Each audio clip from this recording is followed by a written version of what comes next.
18.02 1976 болгондо сиздин саныңыз 9 деген санды алып жүрөт да.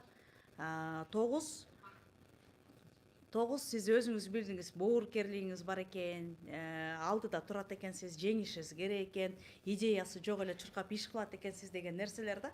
Бул жаман дагы эмес, жакшы дагы эмес. Бирок канчалык деңгээлде сизге жакшы, жаман, ал сиз талдай аласыз да. Биз сырткары ошондой көрөбүз. 18 дегенде 9'дардын 18'ин биз башкача карайбыз. Себеп дегенде 1 анан 8 болуп жатпайбы? Мен анан эмгек же болбосо мен жана натыйжа дегенди берип атат да. Ушул сапат бизде бар. Жанагы таза 9'дардай же болбосо 27'синдеги 9'дардан сиздин айырмачылыгыңыз бар. Аны азыр өзүңүз жөнүндө түшүнүк алып атканда жакшы билип алсаңыз болот. Сиз өзүңүз үчүн да бирөө үчүн да жооп бере аласыз. Жоопкерчиликти ала аласыз. Бул сапатыңыз сизде бар. Эч ким аны алып койгон жок. Анан сизде понимание бар. Түшүнө аласыз.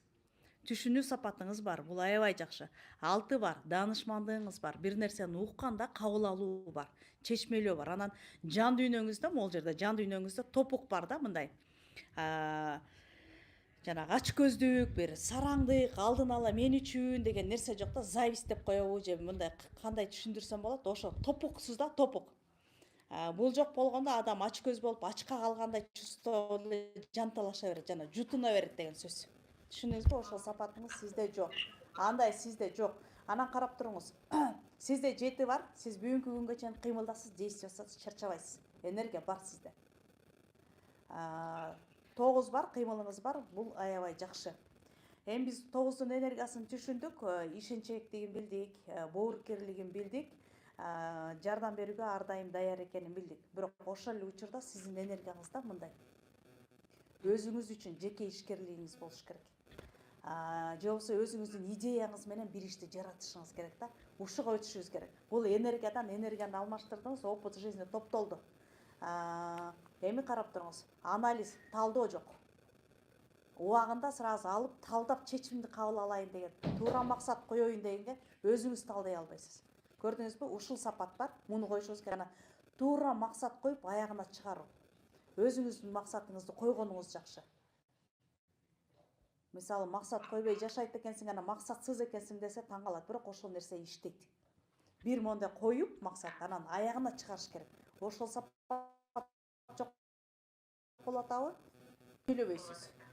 Өзүңүз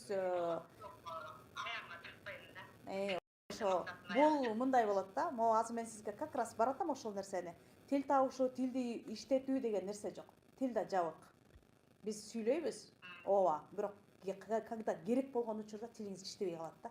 Жутуп аласыз деген учур бар. Кээ бир учурда мындай нерсе бар. Сүйлөшүңүз керек, айтышыңыз керек. Жасаганыңызга жараша сүйлөп коюш керек да. Биз көбүнчө жутуп алабыз.